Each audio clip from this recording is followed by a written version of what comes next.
नमस्कार मंडळी, नवीन एका इंटरेस्टिंग व्हिडिओमध्ये सर्वांचं मनापासून स्वागत आहे. मित्रांनो, महाराष्ट्रातील संजय गांधी निराधार अनुदान योजनेच्या सर्व लाभार्थ्यांसाठी, त्यामध्ये दिव्यांग व्यक्ती, विधवा महिला, ज्येष्ठ नागरिक, आजारी व्यक्ती या सर्व लाभार्थ्यांसाठी ही महत्त्वपूर्ण व्हिडिओ असणार आहे. कारण राज्य सरकारच्या माध्यमातून एक महत्त्वपूर्ण शासन निर्णय जाहीर झाला आहे आणि त्या शासन निर्णयामध्ये राज्यातील संजय गांधी निराधार अनुदान योजना असेल, त्याचबरोबर जे शेतकरी आहेत, भूमिहीन शेतकरी, त्यांना जे काही अर्थसहाय्य दिलं जातं, या अर्थसहाय्य देत असताना या सर्व योजनेवरती जेवढेही लोक काम करतात त्या सर्व लोकांचं पगार, त्यांचं वेतन आणि हे काम करत असताना जो काही खर्च असतो, येण्या जाण्याचा खर्च असेल किंवा स्टेशनरीचा खर्च असेल, पाण्याचा खर्च असेल किंवा एखादा उपक्रम राबवायचा असेल, तर त्यासाठी जो खर्च येतो तो सर्व खर्च वाटप करण्यासंदर्भात या ठिकाणी महत्त्वपूर्ण शासन निर्णय जाहीर केला आहे. आता एक लक्षात ठेवा, खेदाची बाब अशी की तो जो शासन निर्णय आहे त्या शासन निर्णयामध्ये तब्बल 23 कोटी, या आकडे डोक्याच्या वर जातात कधी कधी, म्हणजे 23 कोटी इतका निधी या ठिकाणी मंजूर केलाय आणि तो निधी जुलै आणि ऑगस्ट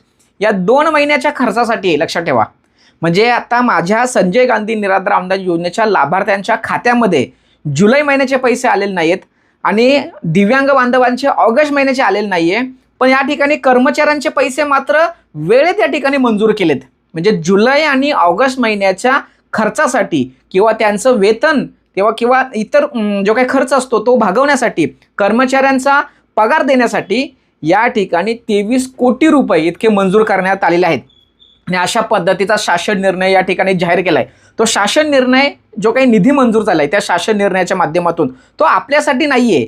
हे जे काही योजना राबवल्या जातात त्या राबवलेल्या योजनांसाठी जे काही लोक काम करतात, ते तहसीलदार कार्यालय असेल किंवा तलाठी असतील किंवा जिल्हाधिकारी कार्यालय असेल किंवा प्रांतसाहेब असतील, ही जी लोक मंडळी आहे, ही ज्या लोकांच्या पगारासाठी, ही जी लोक काम करतात त्या कामा करत असलेल्या लोकांच्या पगारासाठी हा निधी या ठिकाणी मंजूर केलाय. पण माझं एक मत आहे की त्यांचा पगार तुम्ही द्या, जुलै ऑगस्टचा पगार द्या, मान्य आहे, पण ज्या योजनेसाठी ही लोक काम करतात त्या लोकांचं पगार अद्याप झालेलं नाहीये आणि मग तुम्ही त्यांचा पगार करून मोकळा होताय, हे साफ चुकीचं आहे.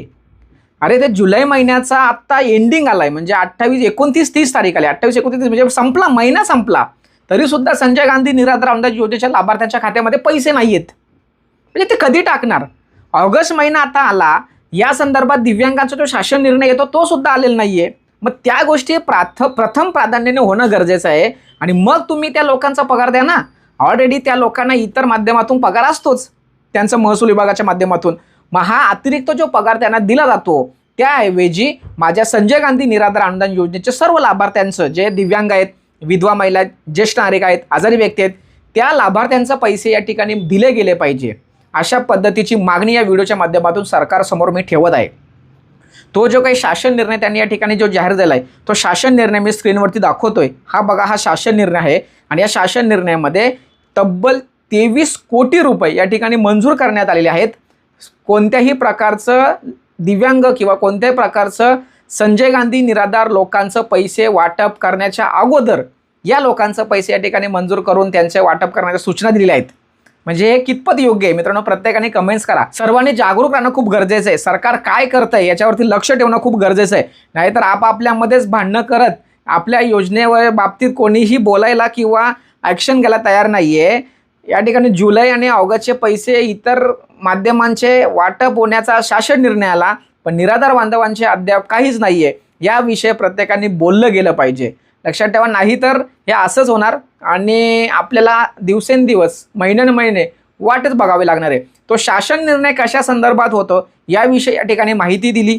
त्याचबरोबर त्यांचं पगार करण्याच्या अगोदर आमचा पगार केला पाहिजे, अशा पद्धतीची मागणी व्हावी म्हणून ही व्हिडिओ बनवली. सदर व्हिडिओ सर्वांना शेअर करा. भेटूया पुढील व्हिडिओसह. तोपर्यंत धन्यवाद. जय हिंद, जय महाराष्ट्र.